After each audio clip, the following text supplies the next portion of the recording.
Whovians everywhere are rejoicing because our long wait is finally over, and the long wait can finally begin. That's right, we got the news that Doctor Who will be returning to our screens for a 2026 Christmas special, which is about 14-ish months away. That's pretty exciting stuff, all things considered. We weren't really sure if the show was coming back, or when it was coming back, or how it would be coming back. And the fact that RTD is coming back to make this special means that he gets a chance to wrap up everything he was doing before the next series. Now, there is not hardcore confirmation as of yet about who will be making this new series. I am saying that as of October 31st. Yes, that's right, I'm recording this on Halloween. So if that has changed since then, that's my bad. But as of right now, we don't know who the new showrunner will be. But considering my last 3 Who essays took their turns picking at every single showrunner of the modern era, and considering I made a whole video about what to do with returning characters, it seemed like it was an appropriate time for me to reach out to the future showrunner, whoever you are. The 2027 showrunner. We're all pretty sure it's going to be Crispy Pro, but we're not, who knows? It could be anybody. Hopefully not Pete McTeague. But whomever it is, they're going to want to bring back some old characters, just like all the other guys did. And I have a list of 10 stories ripe for the picking, which by all rationale should have already been told.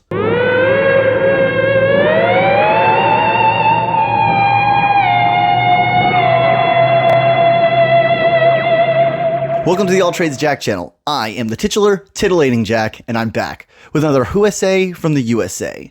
In this series, I, a big-headed and uninformed American, speak ad nauseum about the British cultural institution that is Doctor Who, all while trying not to become an enemy of the crown.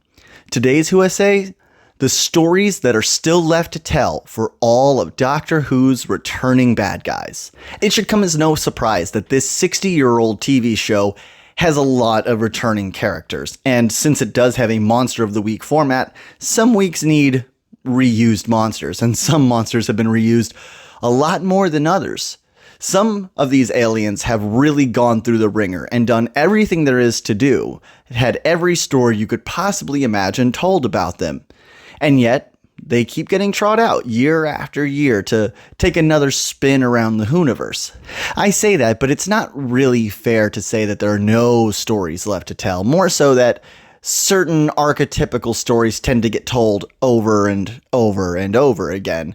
For instance, how many times has a person fought against their cyber conversion? It's a reoccurring thing that pops up every time because the theme connected with pretty much every Cyberman story is autonomy. So fighting for control is a theme that crops up in multiple Cyberman stories across multiple showrunners. There are plenty of creatures who need to break away from the traditional themes and core fears that drive what made them special in their original iterations and break into new territories, take new angles to tell new stories. And they don't have to be new stories in the sense that it's a brand new concept and you could have called it anything else. I mean, how many biological robots are there? Not just Cybermen, but Daleks also, as well as numerous other cyborg creatures throughout the series. So you don't really even need a Cyberman to tell a Cyberman story. Those themes are easily connected to other stuff. So really what I mean is, what about where the story has been left, and what have we been told about the story that leaves certain creatures open to be taken in a new direction? I'm going to go over 10 different returning characters that I would like to see come back to the show, and for each of them, I'm going to go over a story that I think still hasn't been told. We will look over episodes connected to some of these creatures and characters, figure out what loose ends still exist out there, what story plot points are there to jump off from, and we'll connect them with themes that are relevant to where the story is headed and not necessarily where the story came from. With that, let's begin with the Ice Warriors. In both classic and modern Who, the Ice Warrior represents pretty much the same thing. They are an outside force. They are a dangerous militant society. It's pretty bog standard stuff. And the stories that are told in the modern era are not very dissimilar from the classic era. There is the distinction that the Martians have evolved socially speaking. They've become less warlike and more peaceful, but that's not true of the Martians that we see. We see isolated Martians. That includes Grand Marshal Skald. Skaldak.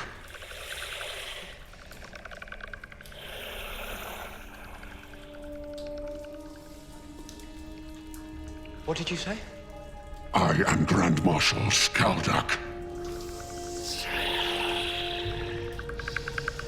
And Empress Araxa. Neither one of these two lived within the Galactic Federation, so they are not the peaceful Martians that we're told are out there, which brings up a very natural question to ask and our first untold story, which is, how do the different factions of Martians still adjusting to life in the Galactic Federation react to the reintroduction of multiple ancient Martian leaders? Put it into perspective, it's 1881 and Empress Araxa is returning to her people. And she is only 100 years removed from the time that Grand Marshal Skaldak will be returning to his people in the Cold War. So given that the Martians can live for like 300 years, it's reasonable to assume that there's going to be some crossover, if not between these two characters, between the factions that they lead. Now, it is clear that there's not one group of ice warriors. There is a diaspora of them. They are spread out a little bit, so it's reasonable to assume that different factions would form. If we take it on face that the Empress and Skaldak probably wouldn't be in the same faction, then we could say that they might both have a little bit of sway over their people. Now, why does that matter? Well, I think these characters are very different. Whereas I think that the Empress legitimately does choose peace in the end and chooses interspecies cooperation, I don't know that Grand Marshal Skaldak did. I feel like his last-minute shutting of the nukes off at the end of Cold War was really more about respect for a warrior's fight for the Doctor's, resistance. He's recognizing him as another general, really not just warrior, but general, and he respects him. And I think that that is more so what happens there than him actually choosing peace. And I want to use two different examples from history to show like how I think of these characters as being different, even though their episodes kind of end similarly, right? The Empress Araxa is a ruler. She is an authoritarian ruler of a militant society, and yet she chooses peace. And if we take that story forward, we could assume that she would assimilate into the Federation. We could think of historical examples like Sula, who was an authoritarian reformer. He gave up his dictatorial power and tried to reinstate democracies, but it didn't really work. And that's where we could tell this interesting story about this other faction that makes the long-standing peace not really viable, because we would love to bring the Ice Warriors back to being Ice Warriors, right? So let's break that piece up. When 100 years after Araxa comes back, we now have the arrival Grand Marshal Skaldak. and he maybe he chose not to blow up the Earth, but it doesn't mean he chose peace. And again, I'm going to choose somebody from history to kind of like mold him after. And as a Filipino American, one story from history that really stood out to me is the story of Hiroo Onoda. He was a Japanese soldier who fought in the Philippines, and after the Japanese left, he stayed. And he fought for like 30 years. He had an endless war. So this is very much Skaldak. he got left behind, and he just kept fighting because that was his last order. And he refused, he refused to leave the Philippines until he got word from the top, basically from the emperor, to say like, yeah, no, we're not doing that anymore. That's over. There was no way he could accept that the empire could still exist and not still be at war. And he did eventually put down his arms, and he did eventually go home, but he did not assimilate well. He had a very difficult time assimilating, and he spent a good amount of his time training other people to do exactly what he was doing in the Philippines. The survivalist guerrilla tactics that he was doing, he went on to instill those values in other people. So I'd like to imagine that these two leaders, one who is royalty and one who is military, these two different halves of this authoritarian militant society, and one of them has adjusted back and one of them has not, and their influence over time would lead to a war between ice warriors. And this is something we see in Doctor Who over and over and over again, so this is very appropriate. It's not unlike the way that the Daleks were once part of a two-species humanoid race of Thals and Khaleds, one who was peaceful and one who was scientific, and through, exposure of different ideas over a long enough period of time, escalated into a war that no side could win. I like that for the Ice Warriors. I like the idea of bringing them back to their status as warriors without making them one-dimensional warrior bad guys, because now we have this more dynamic battlefield where they're all fighting for what they believe in. They're all fighting for their empire or their empress or their traditions, but diametrically different ideologies behind those, behind what they're doing.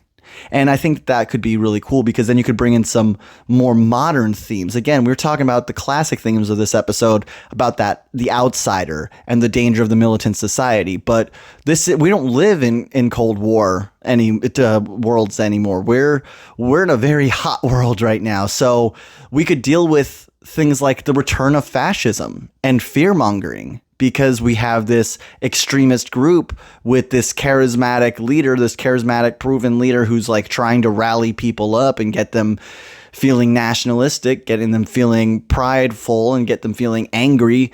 Yeah, I could see us getting into a much more modern story where we could get the Ice Warriors back to their status quo without making them boring. Now all we need is the name for this episode, and working titles only here. If you've got a better name for any one of these stories or a better idea for any of these stories, let me know in the comments. I want to hear what you got. But for this one, we're going to call it The Ice of Mars. Working title. Water of Mars, Ice Warriors, whatever.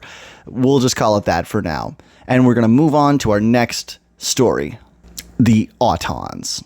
Now, the Autons have come back multiple times, again, in the classic era and in the modern era. And again, their themes are pretty much always the same. They play with the uncanny valley. They play with pediophobia. That's not a fear of Jeffrey Epstein. That's a fear of dolls and statues. That it evokes those kinds of fears in people, but it doesn't really go very far beyond that. Fear of the unknown, sure, but that's usually the thing that the Autons are engaging with in their stories. And they usually come up against, in the classic era, they're coming up against UNIT, usually. They attack small towns, individual bases, way out in the woods, very small operations. But by the time we get into the modern era, they are attacking on much larger scales, and they seem to be much more integrated as well. They can just pop up randomly. It doesn't seem like they have to invade Earth anymore. They're just kind of around most of the time, it seems.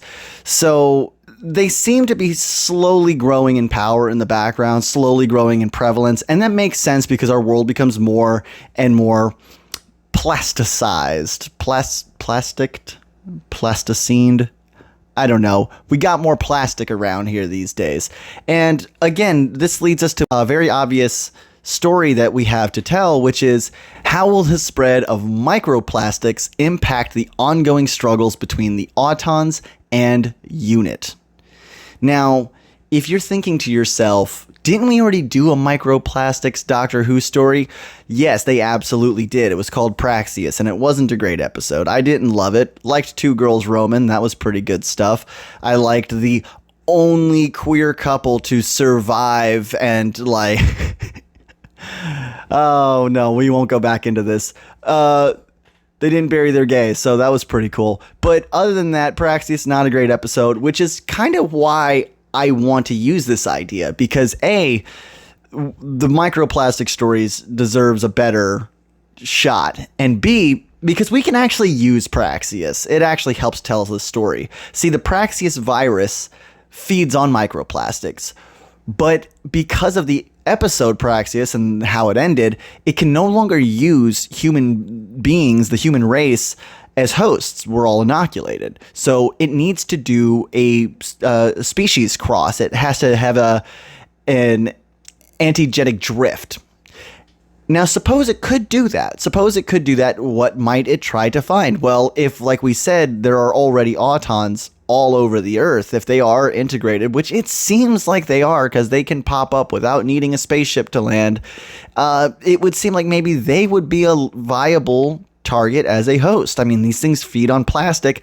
These are plastic creatures, so it would make sense that they would go after them.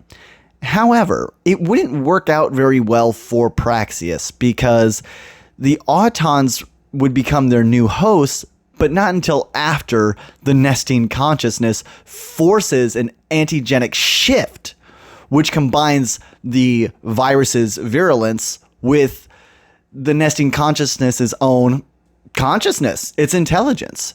See, the consciousness itself it's non-corporeal. It attaches to the plastics that we see, but the consciousness itself is beyond form. So the idea that this virus breaks things down and disintegrates them, that wouldn't stop the nesting consciousness. So combining the Praxeus with the nesting consciousness could make a super intelligent virus. And it would make the Autons so much deadlier. Because now they aren't just shambling around and it's like, oh, what are you gonna do? You're shambling? Oh yeah, that isn't very scary. Well, I've got a gun. Yeah. Like, how did all those mannequins get guns in their hands? You know, like it.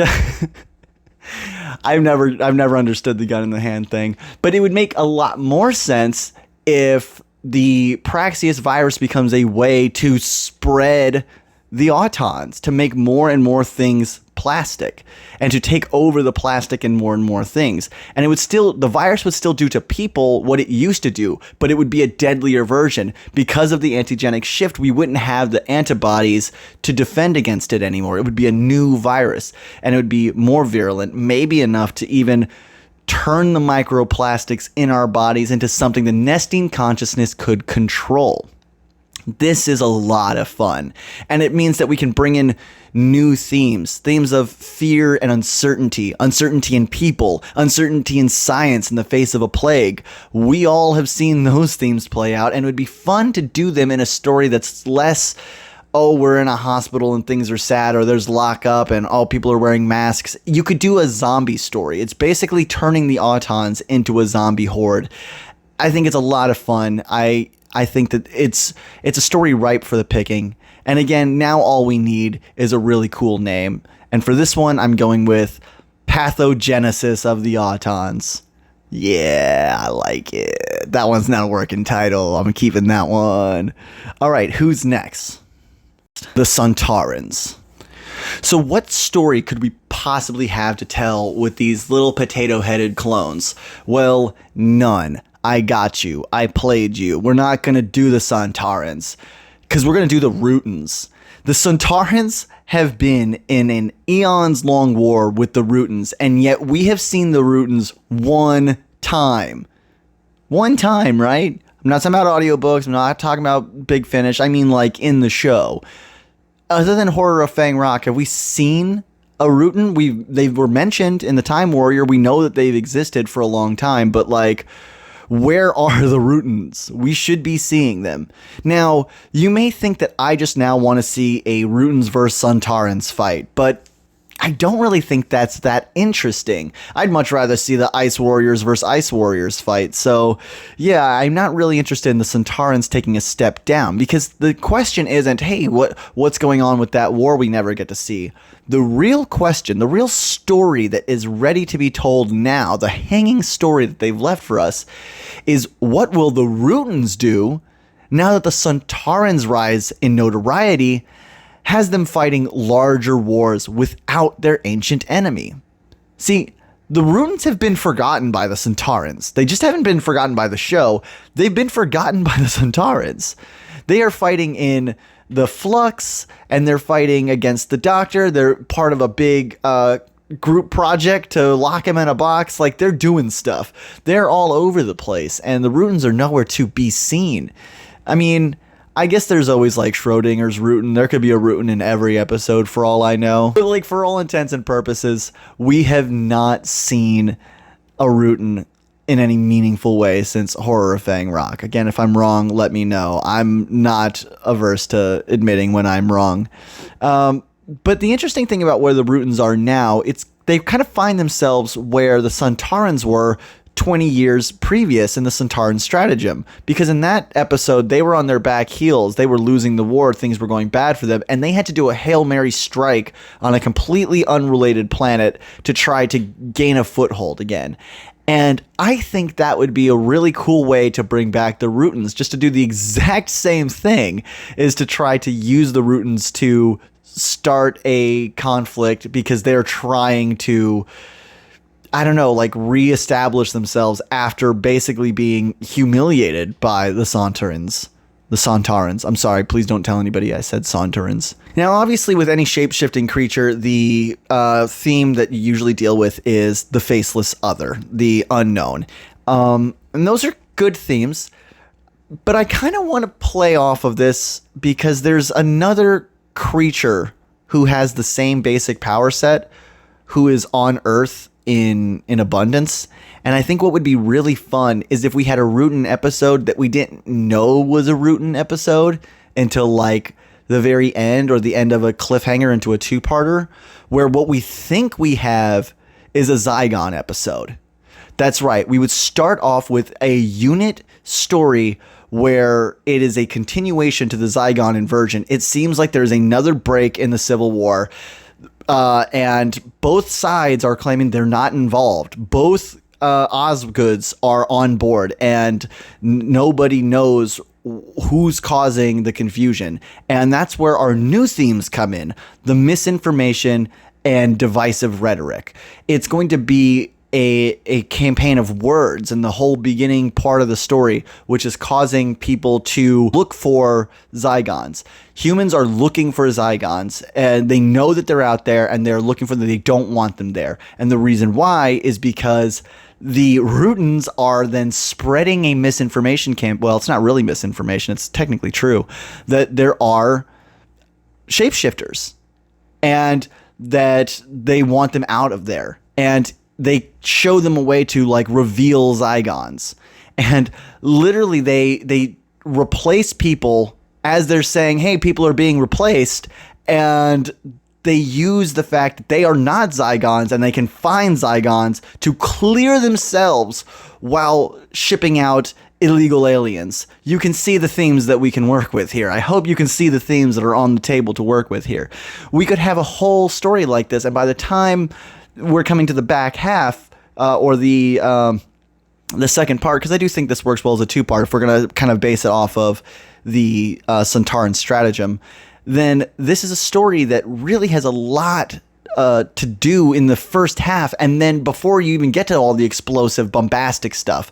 And you know, you could look to things like the Hatfields and McCoys for like the tension between the two rivals, you know what I mean? Like that really tense, like everybody knows it's about to pop off at any second.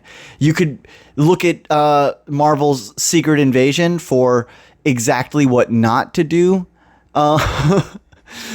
Like, imagine what that show was supposed to be and then do that, you know? Of course, all we need now, again, is a good name for this episode, and I don't have one. Maybe Revenge of the Rootens? Do we like an alliteration? I mean, Day of the Daleks, Destiny of the Daleks. Yeah, we like an alliteration. Why not Revenge of the Rootens? So who's next on our list? Little Harry and Jordan. Won't they be surprised? Actually, let's move from the classic era and the bad guys from the classic era specifically, and focus on some of the revival specific bad guys. And let's begin with the Ood. So we've gotten a lot of Ood background characters, but we've really only gotten like 2 Ood stories, which was Satan Pit and Planet of the Ood. They've been background characters and one-off bad guys in a couple other situations, but those are our main Ood stories. And one thing I noticed that's interesting is that the status quo of the Ood never seems to change, even though the status quo of the Ood changes in the stories that matter. You know, in the Planet of the Ood, it does seem to change. Now, what I mean by that is every time we see the Ood after that point, they have the little Ood spheres again. They're not holding brains, so they're still being converted, and they don't have agency. You know, their whole story is that they're like being treated like cattle. They're being treated like slaves. And we literally see them in carts. We see them in cages. We see them being tortured, basically, and treated like property. So obviously the classic themes with the Ood are slavery, colonialism, dehumanization. Those themes are prevalent throughout every story that deals with the Ood, and though they gain their freedom in the end, it's worth noting that by the time we see them again, they're kind of like in continuity with David Tennant. Like, the next time we see them on from that moment is them at the end of time, and now they're just slaves to fate. They're like tied in with fate. They still don't have autonomy. They have like freedom, like they're not in chains, but they are bound by fate. It's just a different form of chains. If you want to know more about that, I did a whole video a while back on determinism and how that works and how you become a prisoner to it. So yeah, they're not free. At no point in time have we seen a free Ood doing free Ood stuff. And maybe the Pawn Life shorts, I don't know what his deal was, but for the most part, we just don't see free Oods, which makes the question that I'm about to ask seem obvious, the story that we still need told. What does an Ood who's got freedom do? What does an Ood do with their freedom? You know, they're free to make their way in the galaxy now, but in such a deadly universe, what can a pacifist with an instinctual need to help people and their brain in their hand possibly do?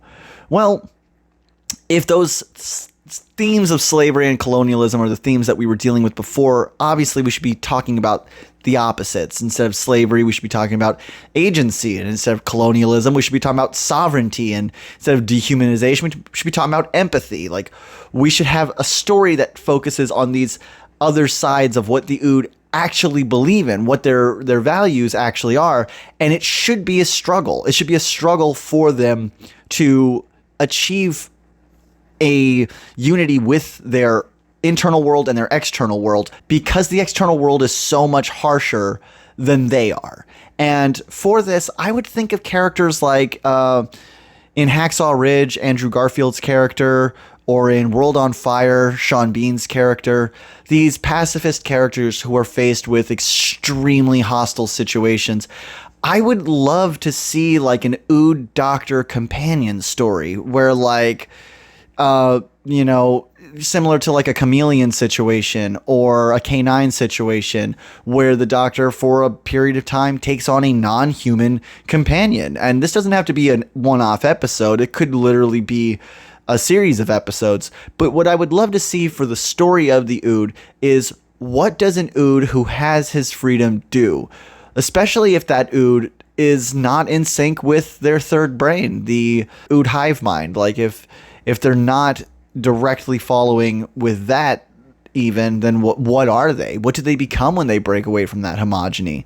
And that's really, I think, a story that, again, in today's day and age, I think it would play better than it would have, 10, 15 years ago. I think it was enough just to pat our backs and say, hey, those Ood are free now.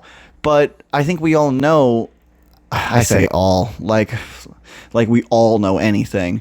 But I think it's pretty easy to see these days that just because you strike the chains off somebody's hands doesn't mean you have made right the ills of the past. You have to give people room to grow, and these Ood have not been given room to grow. And I would love to see somebody, the Doctor, hopefully, since that's their job, give these Ood a real solid spotlight, a real solid chance to do some good in the universe and make a name for the Ood. And I guess if we're going to come up with a name for this story, again, the answer for this one is obvious. This is the destiny of the Ood, or the Oodacy. Not the Odyssey. I take that back. Please don't say anything. I know. Let's just move to the next one. The Weeping Angels. Now, I have talked about this in previous videos, so I'm not going to beat around the bush with this one. I have a very specific story in mind for the Weeping Angels. I won't go too much into detail with it because I've kind of been on the lowdown working up a fan fiction based around this idea. But basically what it comes down to is this. Here's the question at the heart of the story. How do Weeping Angels ensure that their victims live out their natural life? So a weeping angel feeds off of the temporal energy of a person who they send back in time. All of their could-be's and would-be's and never-were's are the food for the weeping angel. They send them back in time, and all their unlived days become the sustenance for the weeping angels. So when they get sent back, they go back a long enough time into the past to displace their natural life, so that by the time they are catching up to their timeline, they are dying. And we see this again and again. Like, they usually make it to right about the time that they would have been living, and then they die. So if the weeping angels typically need you to live a certain point so they can live off that potential energy, how do they keep you alive? Say they zap me back to the 70s. How are they going to keep me safe through everything that happened between the 70s and now? That's a long time to try to keep my butt alive. So what do they do? Well, what I would love to see is the story of a victim of a weeping angel, a time-displaced person who is at the center of a bunch of controversy. Now, the classic fears and tropes around the weeping angel is fear of the unknown, fear of the unseen. And so building on that, we could use the opposites once again. Now, here's what I'm thinking. So in a world where we all know what a weeping angel is and how they operate, once we see one, we all know what's going on. But in a village of people who don't know what a weeping angel is, they wouldn't know what was happening. So if you told them, hey, don't blink, that statue will get you, they're going to think you're crazy until the statue gets them. But what if the statue didn't get them? What if there are a series of unfortunate events and accidents, and you keep telling people, it's that angel, I'm going to stop that angel, don't you worry, I'm going to save you all from that angel, but nobody ever sees the angel move, and nobody sees anything scary to do with the angel, and the accidents keep happening?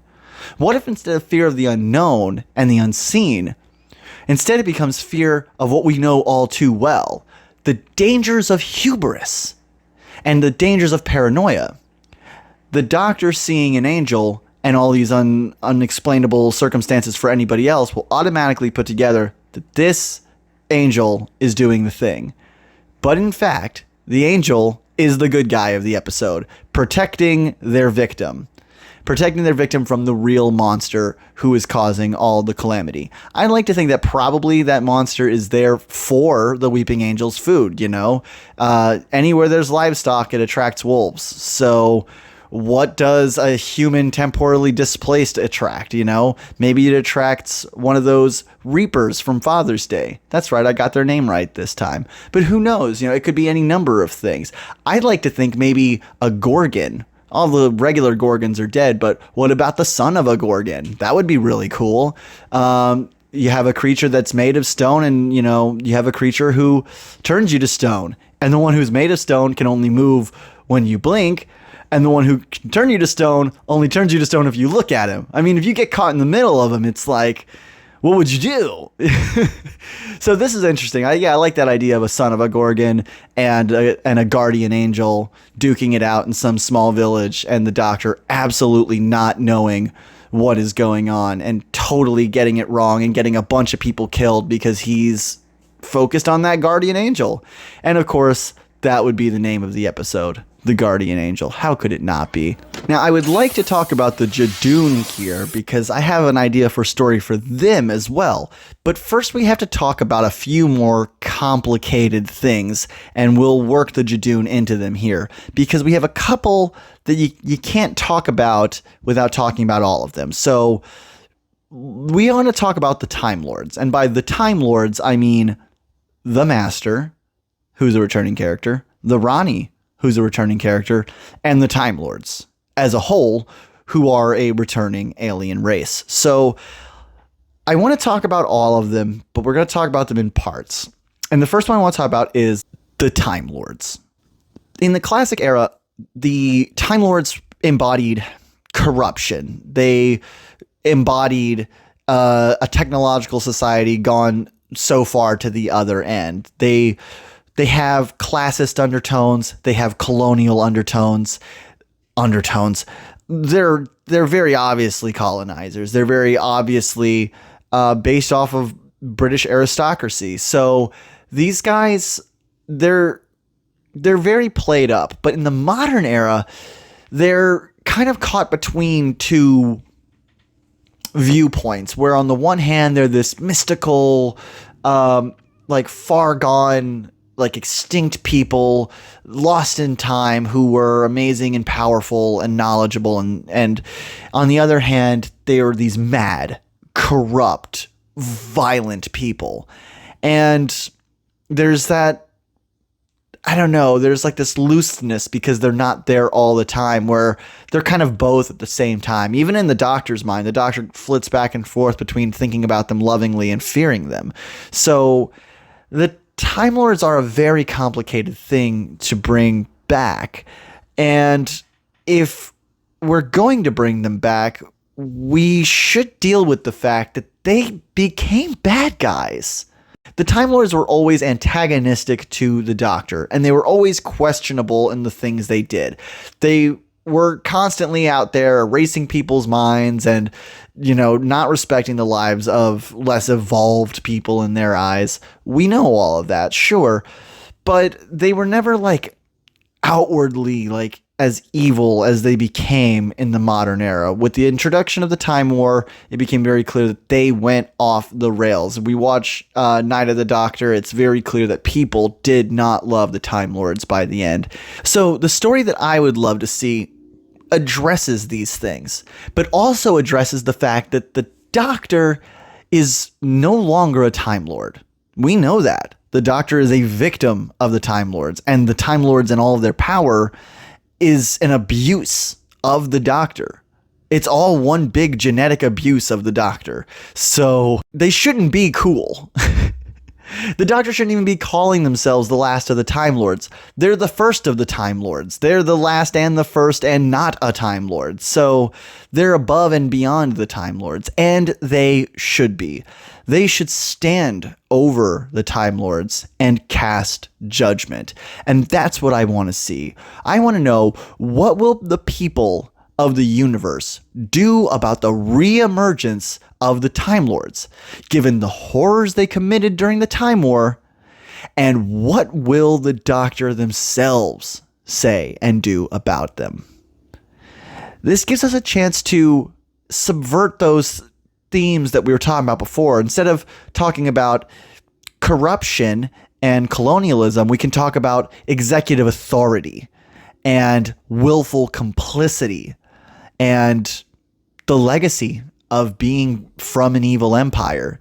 As the American representative for Doctor Who fandom, I have to say that, yeah, it is difficult bearing the legacy of a bloody empire. And I got to imagine the Brits who make this show feel the same way. And if they don't, they're lying to themselves, because we're all in this together. We all got blood on our hands. And so does the Doctor. And it would be just so great to see a story about that, to really see somebody holding the Time Lords to account and the Doctor taking stock of where their place in the universe truly is.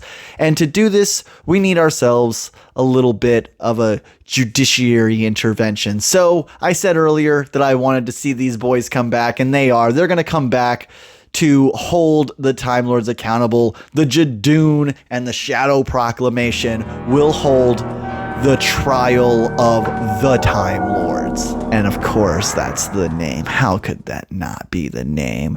But there are other Time Lords, specific Time Lords that we need to talk about. Like I said, the Rani and the Master, two returning characters. Now, what stories have not been told about the Rani or the Master? The Master's had a lot of stories, and the Rani's had a fair few, but what story have we not heard? What have we not been told about them? Well, better yet, what have we been told about them that we haven't been shown about them? That's more interesting, isn't it? And for that, I look to the mark of the Rani, because it is one of the few, maybe the only time that we get all three of these Time Lords in the same place on screen at the same time. And it's clear that they know each other. They knew each other from the Academy, and independently, they all have their own dynamics. Like, they all knew each other. They were all presumably friendly, cordial at the very least. But from other material, depending on how much of the expanded media you want to take in, it seems that these three were the best of pals at one point in time, or at least bosom buddies that would push each other and bring out the best and worst in each other. But these three characters have been at odds since their introduction. We have never seen them not at odds. Now, there's been the times that, like I said, in the Mark of the Rani, where the Rani and the Master worked together. And there was the time during 12's era where 12 and Missy tried to work together. Again, that was not as successful as people like to pretend it was. It was a very touch and go thing. So don't be surprised when the Master shows up and is still evil again. It was not that much of a sure thing with that redemption. Whatever you think, it just wasn't. But these two characters, the Master and the Rani, each of them has different themes that they evoke when we talk about them. So the Master, obviously, the corrupting influence of power and greed, and with the Rani, the coldness and detachment of the scientific mind. And what's interesting about those aspects is that we see both of them in the Doctor as well. The Doctor can be cold and detached. The Doctor can let too much power get to his head. We've seen this. He's not better than the Master or the Rani. He's just more consistent in the other direction. And what I'd love to see is, what is their dynamic when you mix the three of them together? That's the question. That's the story we haven't told. What was it like before the Rani, the Master, and the Doctor went their separate ways? And could they learn to be friends again? Now, what could bring them together? Now, we were talking about this trial of the Time Lords. The original trial of a Time Lord was a whole season arc thing. It was not like a single episode. It was a whole thing. And I imagine that the trial of the Time Lords would also be a whole thing. So maybe this could be an element of that story. Maybe it could be just one part of it. Maybe not. Maybe it's a self-contained story. Perhaps the Rani can't regenerate. Maybe something about bi-generation means that she can't regenerate because the one that bi-generated from her is the one that has the regenerations, and she's in the belly of Omega. And maybe it's going to take all three of the Master, the Rani, and the Doctor all working together to defeat Omega and save the Rani's life. Doesn't really matter what the story is necessarily, because the real story is, how do people move each other? How do we get pulled by the forces of our friends and family's influence, the love of the people that we care about? How does that change us, and how far do we let it move us? What is it like there at the intersection of morality and loyalty? The theme of epistemic responsibility is very prevalent here. No, epistemic. I'm sorry. That's not the responsibility to release the Epstein files. That's the responsibility to keep oneself informed. Now, I don't know really what to call this episode, because the power of three and school reunion are already taken. So maybe the Doctor's triumvirate? I don't know. What do you think? The power of three's reunion. No, I'm just kidding. But yeah, I think this is the story that we really need to see. We need to see these three working together, if for no other reason than to highlight what makes them different. Because the last appearance of the Rani, she was basically just the Master Light. She didn't do any Rani stuff, and modern audiences don't have a good idea of who she is, or what makes her different from the Master, or what makes the Master different from the Doctor, other than the fact that he's mean. They should have different skills. They should have different social abilities. They shouldn't all be just Time Lords, just general Time Lords. They all just do mumbo jumbo science chat. They should be more dynamic than that. And I think this opportunity to do a school reunion of these three is the perfect story to bring back the Master, bring back the Rani, refresh both of them, and deepen the character of the Doctor in a way that I think will be very compelling. Now, I want to move forward into the last of our stories here, and of course we have to talk about the Daleks, but before we get to the Daleks, we got to talk about their little brothers, the Cybermen. A lot of the themes that come up in Cyberman episodes also come up in Dalek episodes.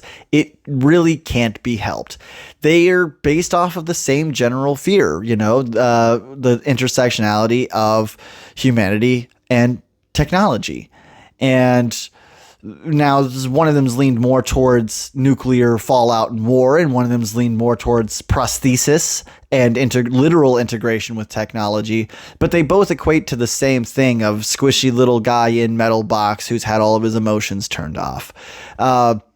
They are so similar. And I think one of the reasons they are so similar is because the Khaled race, who the Daleks came from, are really just no different from any other human species. They're just humans. They are just like any other humans. And what we learned from the 12th Doctor is that anywhere there are humans, you have Cybermen. It's just a natural thing. It's like discovering fire or discovering gravity. It's not so much a technology as it is just a thing that happens. It reminds me of the Jonathan Hickman run on X-Men, Power of X and House of X. There was this idea that the Sentinel Project could not be stopped. If there were mutants, Sentinels would arise. It was a natural evolution. There was the biological evolution of the mutants and the technological evolution of the Sentinels. You couldn't avoid it. And Cybermen are kind of similar. And I think the reason that Cybermen and Daleks are so similar, and this is my headcanon, this isn't like I think that somebody thought this is just my headcanon. I think the reason that they are so similar is because they actually are the same thing. And the only reason that Davros did not invent a Cyberman is because he didn't have the materials. Because of the nature of the 1,000-Year War, they were using less and less evolved technology as the war went on. They were using a hodgepodge of arrows and guns and traditional mines and hand mines, airplanes. It doesn't matter. Whatever they could get their hand mines on, they used it for the war. And it means that they depleted a lot. By the time of Genesis of the Daleks, both the Khaled and the Thal race are living under like their own respective dome cities, and they're very isolated. From what we see of what it takes to create a Cyberman army, you need a lot of material. You need a lot of upstart. You need a lot of infrastructure. Now, maybe that comes in the form of a conglomerate company who can get resources from all over the world. Maybe it comes from the fact that you have a colony ship that was built to populate a world and build a colony, and you've got all the resources on board needed to do it. But if you are in a dome city, you work with what you got. He came up with the concept, Davros. He came up with the concept of sustaining yourself inside of this box and altering the emotions so that you only feel the ones that you need. But he had to take his own way there. He did invent the Dalek. The Cyberman is not invented. The Dalek totally is. And so the Cyberman, his story is different. If we're going to tell a Cyberman story that hasn't been told, it is going to be completely different from the themes of that new Dalek story, which we're going to get to. But first, let's talk about the Cyberman story we haven't gotten, because I kind of just laid it out, didn't I? Everywhere that there are humans, Cybermen occur naturally. Can you think of one place maybe that doesn't apply to? One place where there are humans? I'll give you a hint. In the real universe, it's the only place that there are humans. Yeah, Prime Earth. Cybermen have not arisen on Prime Earth. We saw them arise on Pete's World. We saw them arise on Mondas. We saw them arise on Talos. We've seen them arise in a spaceship orbiting a black hole. They have come to Earth multiple times. They've tried to convert people on Earth multiple times. There have been homegrown Cyberman armies built on Earth, but they were built by people who brought the idea of the Cyberman from the outside, like Missy in Dark Water. So no human born on Prime Earth has thought to themselves, we are dying, we are starved, we don't have the means to survive this harsh world. I need to upgrade myself. I need to turn myself into a cyber manly man. That has not happened. We have not gotten that story, and I want it. So, what does that give us? Well, in our classic stories, the themes of Cybermen stories are usually the line between what is man and what is machine. What is prosthesis and, what is humanity. So, that's where we start, but I think that's less interesting today because today that just seems technophobic. It really does, because the technological progressions in medical science have not overtaken what it means to be human, even as people have entirely integrated mechanical components working like a normal arm, working better than a normal arm in some cases, but they are still people, because that whole turning the switch thing, that's the part that makes you a Cyberman. It's not the metal suit. It's turning the emotions off. Same thing with the Dalek. So the themes that really become imperative to me, if I'm thinking about it like in the current meta of our world, what it means to be technologically left behind due to a lack of access or due to your own morals. What is it like to slip into an invisible population because you didn't stay with the technology? If you don't have a smartphone in today's day and age, you're going to have a very hard time navigating when every menu is a QR code and your car unlocks with your phone. If you don't have the tech, you get left behind. And once the tech starts getting integrated into bodies, it's a lot harder to stay up on it.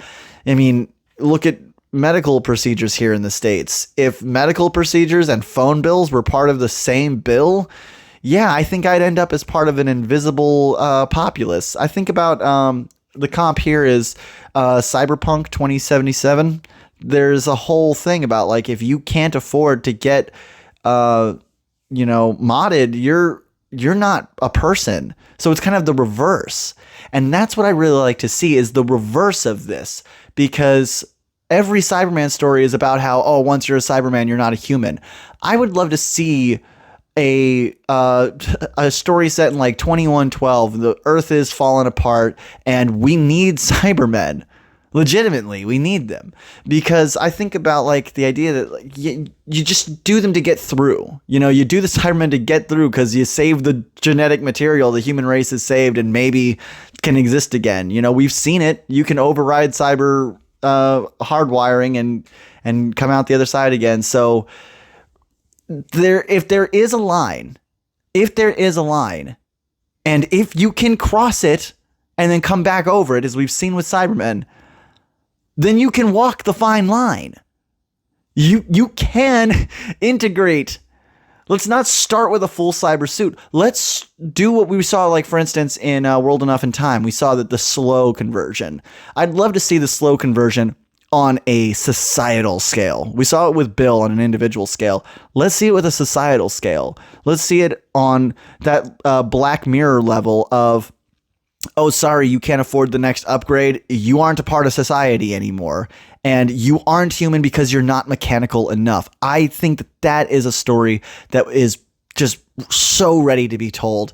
And the cool thing about it, too, is that the bad guys necessarily aren't the Cybermen themselves. The Cybermen are victims, and Cybermen should always feel a little bit like victims. But in this case, they're not victims because they had a chip put in their brain to tell them to stop caring about people and to not love and to not feel.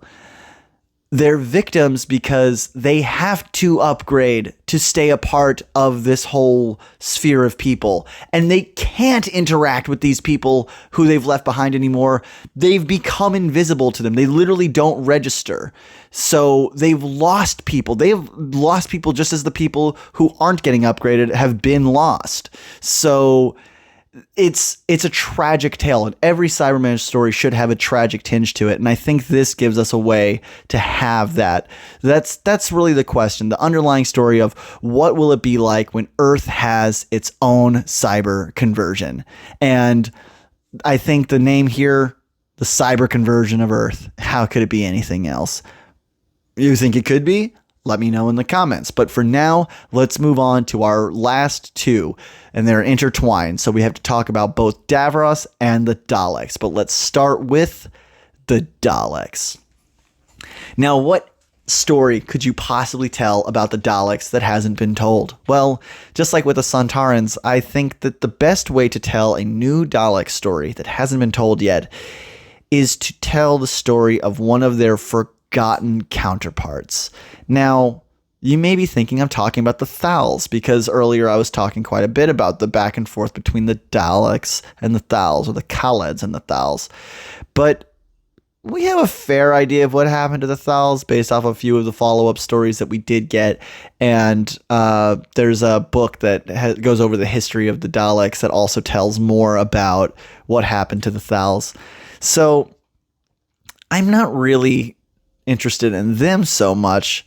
I'm more interested in the people that were displaced by both, and that is the Mutos. Both the Thals and the Khalids lived in domes, in bunkers. They lived in a hot/cold war. It was a hot war that they were always worried that the guy was going to drop the next big bomb and wipe them out. So it was kind of like combo cold hot war. You know, it was a 1,000-year-long war that had reached an ultimate stalemate.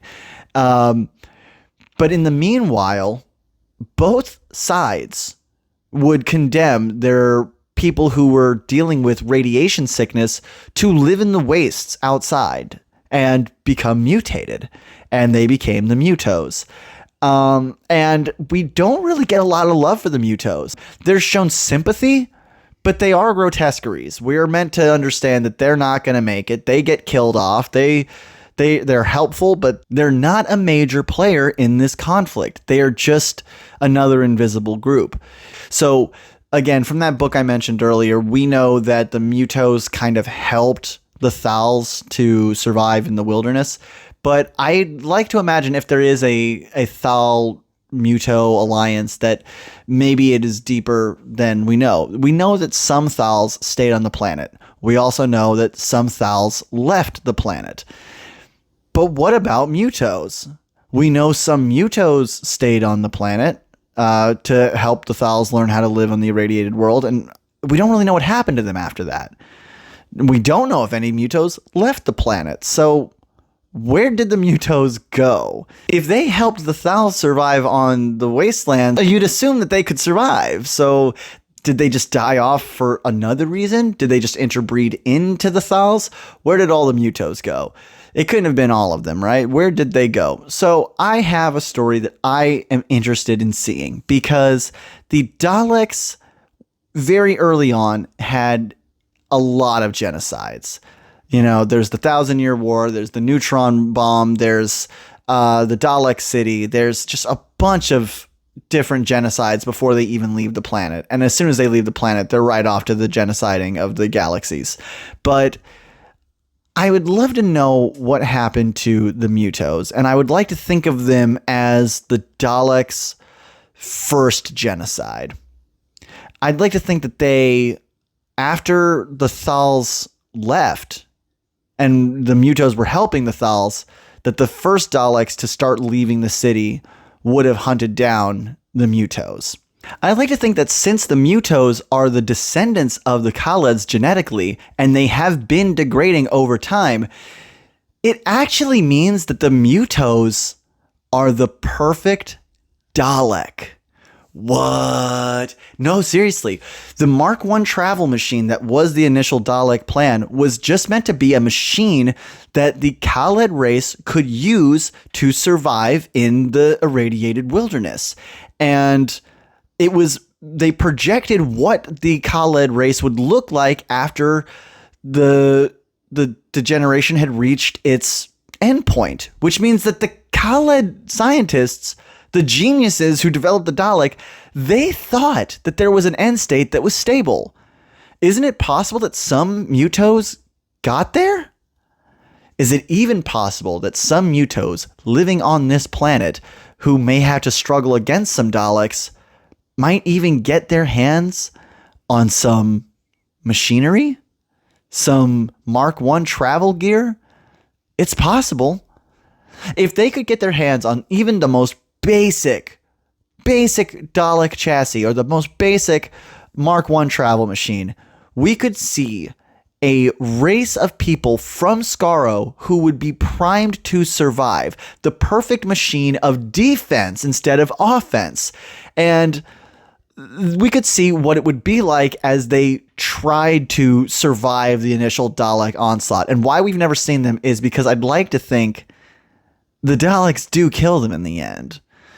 That's right. The story I want to tell is, what did the early days of Dalek conquest look like? And specifically, what did it look like for the other natives of Skaro who didn't survive the genocide? So I'd like to think think of the Eloi and the Morlocks from The Time Machine. If you've read that story or seen that movie, I'd like to think of it kind of like that, where they've gone into completely different directions, which we see that with the Thals, where they're like the really peaceful ones, and then the Daleks are really whatever. But the Thals are just human people. They're just really tall blonde guys in vests, and I don't think that's very interesting. I would love to see what the dream of the Khaleds would look like if it was completed. And because these Mutos are the offspring of the Thals and the Khaleds, and because we're imagining them rolling around in these Mark I travel machines, I'm going to lovingly refer to this creation as a Thalek, and this episode as Twilight of the Daleks, because this will be the episode that explains what they are and why you've never heard of them. Yeah, that's depressing. Really makes you want to kill Davros, doesn't it? That's right, we've reached our final person, Davros. And again, we've seen pretty much every story there is to tell about Davros. We've seen him as a kid. We've seen him as an old man dying. We've seen him come back from the dead. We've seen him come back from being disabled. I'm not sure exactly how that happened, but we've seen it. We've seen everything there is to see with Davros. I don't know what else there is to do, really, except for kill him. Now, this is kind of a joke, but legitimately, I think this would be a lot of fun. And since this is the last entry of the list, I just want to have a little bit of fun, because Davros is just a Hitler type. He's just a Hitler type. He's just meant to be the big fascist bad guy. And in Genesis of the Daleks, the Doctor goes to take out the Daleks in their infancy. But I've always taken issue with that story because it would just set them back. The Dalek had been invented. There were Daleks inside of armor rolling around. If you'd blown up that nursery, they would have made another one. One Dalek is enough to start a Dalek empire. We have seen that. So I don't think Genesis of the Daleks is a good way to get ahead of the Daleks. And in that story, and in the stories connected to it, we constantly go back to that idea of what would you do if you saw a great dictator and knew, as a child, that guy's going to be responsible for millions of lives. What would you do? And so I guess if you really want to stop the Daleks, you got to kill Hitler. So what I would love to see would be like a cross between Groundhog's Day on one hand and like Hot Tub Time Machine on the other. And it's just a botched time loop of trying to save the world, save the universe from the Daleks by killing Hitler. And well, I keep saying Hitler, killing Davros. So if they kill Davros and then the Daleks don't exist, but then as the Doctor pointed out, what would happen if there weren't any Daleks? All these people were brought together by them. All these alliances formed. If there was never a Dalek, then you never have all of that. So yeah, maybe that is one possible future. We were talking about the idea of the inevitability of Cybermen and that the Dalek is just a poor man's Cyberman that ends up being more effective than a Cyberman. You know how that happens sometimes where the generic is just better. It does seem like, maybe it is inevitable. Maybe you kill him and that doesn't work. Maybe the Daleks show up anyway and they're called something else. Maybe that's where the Daleks come from. Maybe the Thals just end up doing it. But whatever you end up doing, it's obviously going to keep creating problems until eventually you have to not kill Davros, let him live, give him mercy, and let the story play out the way it's supposed to play out. And what would be really cool about that is by doing it, you still change history a little bit. It's just like with the Magician's Apprentice. We do know that interaction did change Davros a little bit. It's where the mercy in Daleks comes from. The mercy that we've seen peek through a couple of times. We now know where that mercy comes from. It's from this story. And it'd be a fun chance to do some other stuff like that, to slip some other things into the DNA of the Daleks through this opportunity of trying out every variation of what could the universe be without them. There's so many great examples of this, I love the episode of Misfits where there's the guy who time travels and tries to kill Hitler only to bring him a cell phone and cause the war to be won. Like what about that? What if you tried to go back to kill Davros and give him time travel? Now the Daleks have time travel at Genesis of the Daleks and they just win the 1,000-year war. There are no Thals, what if that's the end state? There's a number of ways you could play with it. And I think it would be so much fun. So that's where we're going to end this. Our final story is bring back Davros so that we can kill him. And of course, the name of the episode is, everybody, let's kill Davros. That's right. This episode has been a lot of fun, but let me tell you, the reason I did this episode was not a lot of fun because I had another episode that I'd already scripted and then a bunch of news came out, the news we were talking about earlier. So I had to re-script it and then I had to shoot it and then more news came out that changed the video. It was basically aging in real time. And I was like, I just have to pump the brakes on this video. As much as I'm excited about it and I really want you all to have it, I want you to have the best version of it possible. And if I release it now, it will age like milk. So I'm not going to go exactly to tell you what that video is, but suffice to say, this was not the plan for this week. I was going to do something else and you will get that video in the future.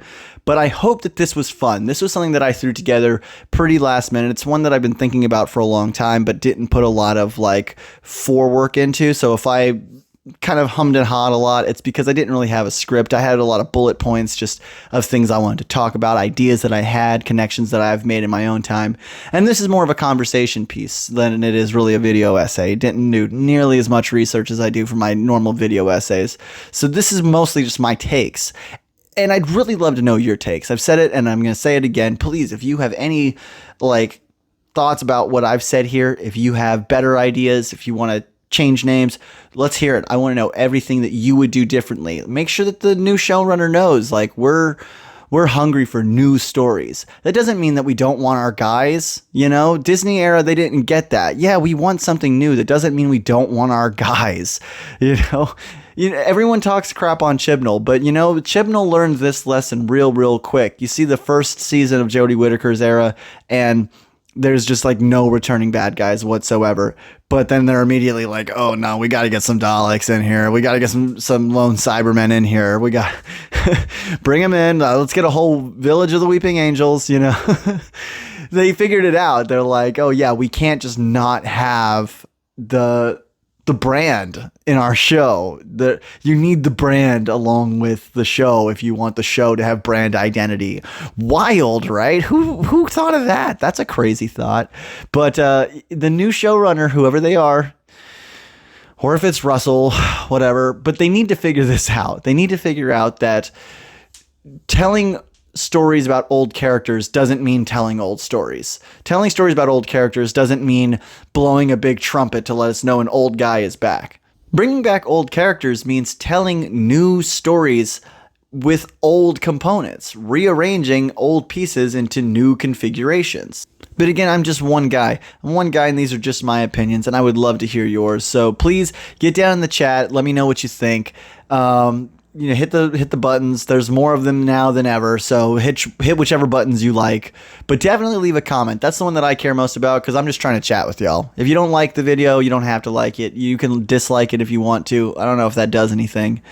This isn't hyped. Don't hype this. What's hype? But definitely leave a comment. And if you're doing anything that you think I should check out, let me know. I'll definitely check it out. I'd love to watch other Whovians content. And if you're not a Whovian and you're just doing cool stuff, let me know. I'm always looking for cool content on YouTube to watch. I am more of a consumer than a content creator. So drop a comment down below and I'll check out your page. And until next time, I will see you not at all. Because I won't see you before next time. So I'll see you then.